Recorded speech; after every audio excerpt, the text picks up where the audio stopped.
Brought to you bye रजनीगंधा। यूं ही नहीं ताज ताज बन जाता है, शिल्पकारों का हुनर और चुनिंदा संगमरमर ताज को नायाब बनाते हैं। कुछ ऐसे ही चुनिंदा जगहों से बस खास ही चुनकर लाता हूँ। कतरे कतरे को मैं हीरे सा परखता हूँ। यूं ही नहीं मैं रजनीगंधा बन जाता हूँ।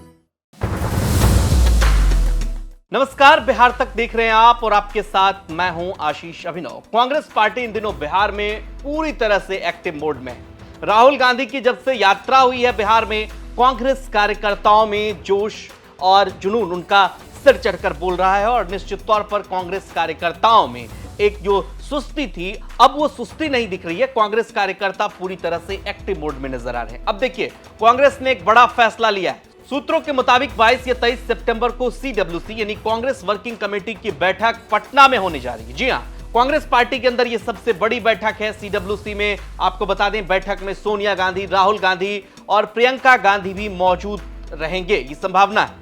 निश्चित तौर पर अगर सीडब्ल्यूसी की बैठक पटना में होती है तो एक बड़ा संदेश कांग्रेस पार्टी इसके जरिए देना चाहती है। संदेश आरजेडी को भी कि जिस तरह से राहुल गांधी की यात्रा के बाद तेजस्वी यादव अकेले अब यात्रा पर निकले हैं और बिहार को वो साध रहे हैं, अपने उन क्षेत्रों में जा रहे हैं जहां पर यह कहा जा रहा है कि आरजेडी का एक बड़ा वोट बैंक है।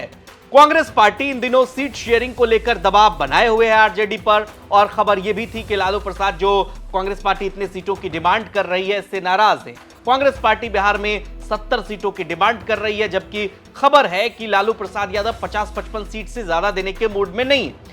कांग्रेस पार्टी के प्रभारी, बिहार प्रभारी कृष्णा अल्लावरू लगातार ये कह रहे हैं कि सम्मानजनक सीटों पर चुनाव लड़ेंगे, और कांग्रेस पार्टी के नेता इस बात पर जोर देते हैं कि 70 सीटों पर हमने पिछली दफा चुनाव लड़ा था, 19 पर सफलता मिली थी, और जहां पर हम 2 नंबर पर रहे थे, 44 ऐसी सीटें थी जहां पर कांग्रेस नंबर 2 रही थी। कांग्रेस पार्टी का दावा उन 44 सीटों पर भी। लिहाजा सीडब्ल्यूसी की बैठक चुनावी साल में इसलिए भी महत्वपूर्ण हो जाती है कि अगर आरजेडी सीट शेयरिंग पर कांग्रेस पार्टी को मनमाफिक सीट नहीं देती है तो इस बैठक के जरिए एक दबाव बनाया भी जा सकता है। सोनिया गांधी के भी इस बैठक में जो चेयरपर्सन है उनके रहने की भी संभावना है। राहुल गांधी तो है ही है, प्रियंका गांधी भी रह सकती हैं। तो कुल मिलाकर कांग्रेस पार्टी आखिर इस बैठक के जरिए क्या संदेश देना चाहती है, वरिष्ठ पत्रकार प्रियदर्शी रंजन इसको लेकर क्या कुछ कहते हैं, सुनिए। महागठबंधन के भीतर सीट बंटवारे का जो पेच फंसा हुआ है, अगर सोनिया गांधी उसे सुलझा देती है, वो भी पटना आ करके, तो ये माना जाएगा कि महागठबंधन के भीतर कांग्रेस का क्रेज मजबूत हुआ है, कांग्रेस महागठबंधन के भीतर मजबूत हुई है। इससे बिहार कांग्रेस के कार्यकर्ताओं को भी संजीवनी मिलेगी, संगठन भी बिहार कांग्रेस का मजबूत हो जाएगा।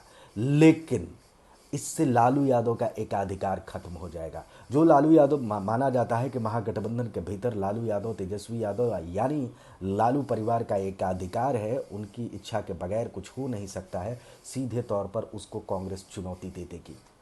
और यह भी माना जाएगा कि कांग्रेस और आरजेडी के बीच जो बड़ा भाई और छोटे भाई का खेल शुरू हुआ है, उसमें कहीं ना कहीं बाजी कांग्रेस ने मार ली है। लालू यादव पहले से ही परेशान है एक मामले को लेकर के। जिस तरीके से वोट अधिकार यात्रा के दौरान राहुल गांधी का क्रेज बढ़ा और उसकी तुलना में तेजस्वी कहीं ना कहीं पिछड़ गए, उससे लालू यादव चिंतित हैं। लालू यादव को यह लग रहा है कि अगर तेजस्वी यादव इसी तरीके से पिछड़ते गए और राहुल गांधी बिहार की राजनीति में गेन करते चले गए तो उनका अपना जो आधार वोट है वो खिसक सकता है। देखना दिलचस्प होगा कि कांग्रेस की इस बैठक के बाद क्या सीट शेयरिंग का फॉर्मूला सुलझेगा, और सबसे बड़ा सवाल, क्या इस बैठक के बाद कांग्रेस पार्टी की जो बिहार में डिमांड है उस डिमांड को आरजेडी फुलफिल करेगी। कांग्रेस पार्टी क्या सीट शेयरिंग पर इस बार समझौता नहीं करेगी, पिछली बार की तरह 70 सीटों पर ही चुनाव लड़ेगी, और क्या उसको इस बार पिक एंड चूज यानी कि मनमाफिक सीटें और साथ ही साथ कांग्रेस जहां चुनाव लड़ना चाहती है उन्हें वो सीटें मिलती है या नहीं, ये देखना दिलचस्प होगा। फिलहाल इस खबर में इतना ही। देखते रहिए बिहार तक।